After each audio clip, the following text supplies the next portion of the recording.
கடைசி ஓடிய மேட்ச் தமிழன் திடீர் என்றி மரண பீதியில் இங்கிலாந்து. அந்த அப்டேட் என்ன நம்ம மிக விரைவாக வந்துட்டு பார்க்கலாம். ஓகேவா, இந்தியா வர்சஸ் இங்கிலாந்து, அதாவது 3 ஓடிஐ நடந்து கொண்டு இருக்கிறது. 3 ஓடிஐ போட்டியில் இந்தியா ஆல்ரெடி 2 வின் பண்ணி இந்த சீரீஸை வந்துட்டு கைப்பற்றி உள்ளார்கள் என்பது குறிப்பிடத்தக்கதுங்க.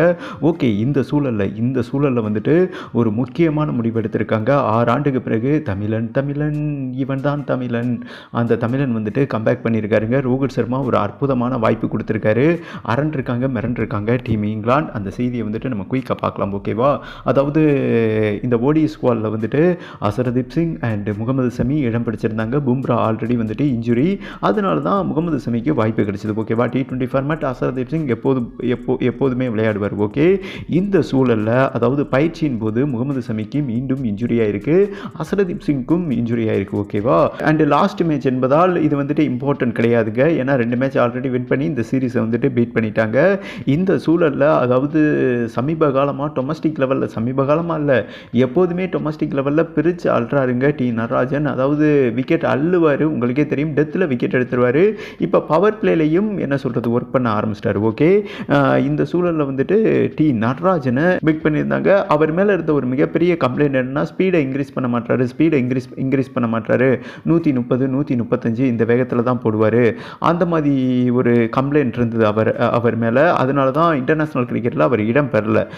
ஆஸ்திரேலியா தொடரில் இடம் பிடிச்சாருங்க. அதுக்கப்புறம் 6 ஆண்டுக்கு பிறகு இந்தியா இங்கிலாந்து மோதும் கடைசி ஓடிய மேட்ச்சில் இவர் இடம் பெறுகிறார் என்றும் ஒரு முக்கியமான செய்தி வந்திருக்குங்க. அதற்கு காரணம் என்னன்னா, ஸ்பீடை இன்க்ரீஸ் பண்ணியிருக்காரு, 150 கிலோமீட்டர் வேகத்தில் போட்டிருக்காருங்க. அதாவது இந்தியா வர்சஸ் இங்கிலாந்து 3வது ஓடிய மேட்ச் நடக்கிறதுக்கு முன்னாடி பயிற்சி நடந்துகிட்டு இருக்கும் இல்லையா, அகமதாபாத் வென்யூவில் நடக்குது. ஏறத்தாழ வந்துட்டு 2 லட்சம் பார்வையாளர்கள் அந்த இருக்கையில் உட்காந்து பார்க்கலாம். மிக பிரம்மாண்டமான வென்யூ என்று சொல்லாங்க. இங்கே தான் இந்த நெட்டில் வந்துட்டு ரோஹித் சர்மாவை 150 கிலோமீட்டர் வேகத்தில் பந்து போட்டு ஸ்டிக்கை தெறிக்க விட்டுருக்காரு. குச்சி உடஞ்சிருக்குங்க. அண்ட் ரோஹித் சர்மாவே வந்துட்டு மிரண்டுட்டாருங்க, மிகப்பெரிய லெவலில் என்கரேஜ் பண்ணார். அப்போ தான் அவர் அந்த தருணத்தில் ஒரு முடிவு எடுத்திருக்காருங்க. முகமது சமி வந்துட்டு ஐசிசி சாம்பியன் ட்ரோஃபியில் மிகப்பெரிய இம்பார்ட்டன்ட். ஓகேவா, அந்த பவுலரு, அதனால் அவருக்கு ரெஸ்ட் கொடுத்துட்டு அசரதீப் சிங்கும் இன்ஜுரியாக இருக்கார். இந்த சூழலில் டி நடராஜனை உள்ளே கொண்டு வந்திருக்காங்க. சரி, இந்த பையன் கடைசி மேட்ச்சில் என்ன மாதிரி ஒர்க் பண்ணுறான், சிறப்பாக ப்ளே பண்ணானா அடுத்தடுத்த சீரீஸில் இவனுக்கு வாய்ப்பு கிடைக்கும். Same time ICC champion trophy Feb 19 நடைபெற உள்ளது. ஓகேவா, அதனால தான் இவரை டெஸ்ட் பண்ணுறாருங்க ரோஹித் சர்மா. ஒருவேளை முகமது சமிக்கோ அண்ட் பும்ராவுக்கோ அசரதீப் சிங் இந்த மெயினான பவுலருக்கு சீமர்ஸ்க்கு வந்துட்டு இன்ஜுரி ஆகும் பட்சத்தில் இவரை பேக்கப் பிளேயராக எடுத்துகிட்டு போனாங்கன்னா இவரை மெயின் பவுலராக ஒர்க் பண்ண வச்சுருவாங்க. அந்த சூழலில் தான் இதை புரிஞ்சு தான் அந்த சூழல்னு சொல்கிறேன் பாருங்கள். இதை புரிஞ்சு தான் வந்துட்டு நம்ம ரோஹித் சர்மா டி நடராஜனை உள்ளே கொண்டு வந்திருக்காரு. அண்டு கொலை மாஸ் பண்ண போகிறாருன்ட்டே சொல்லாங்க. ஒரு வாய்ப்பு கிடைச்சிருக்கு, அந்த வாய்ப்பை பிரதானமாக பயன்படுத்தினார்னா ஐசிசி சாம்பியன் ட்ரோஃபி ஸ்குவாடில் பிரம்மாண்டமாக வாய்ப்பு கிடைக்கும் என்பது குறிப்பிடத்தக்கது.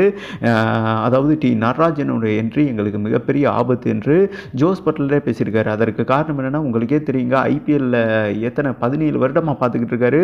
டெத் ஸ்பெஷலிஸ்ட்டு, இப்போ பவர் பிளேலையும் ஸ்பெஷலிஸ்ட் ஆகிருக்காரு டி நடராஜன். டெஃபினட்டாக இவர் வந்தார்னா மிகப்பெரிய லெவலில் டைட்டாக இருக்கும், டெத்தில் ரன் அடிக்க மிகப்பெரிய லெவலில் டைட்டாக இருக்கும் என்றும் நம்ம ஜோஸ் பட்லர் மென்ஷன் பண்ணியிருக்காரு என்பது குறிப்பிடத்தக்கதுங்க. அண்ட் தமிழனை எப்போதுமே மதிப்பார் ரோஹித் சர்மா, பட் இந்த முறையும் மதிச்சிருக்காரு. ஓகேவா, வருண் சக்கரவர்த்தி அண்ட் டி நடராஜன் கடைசி ஓடிய மேட்ச், அதாவது நாளைக்கு நடைபெற உள்ளது வெட்னஸ்டே, அகமதாபாத் வென்யூவில் ப்ளே பண்ண போகிறார் என்பது குறிப்பிடத்தக்கதுங்க. நம்ம தமிழன் நட்டு ஒரு மிகப்பெரிய லெவலில் மேஜிக் பர்ஃபார்மன்ஸ் வெளிப்படுத்துவாரா?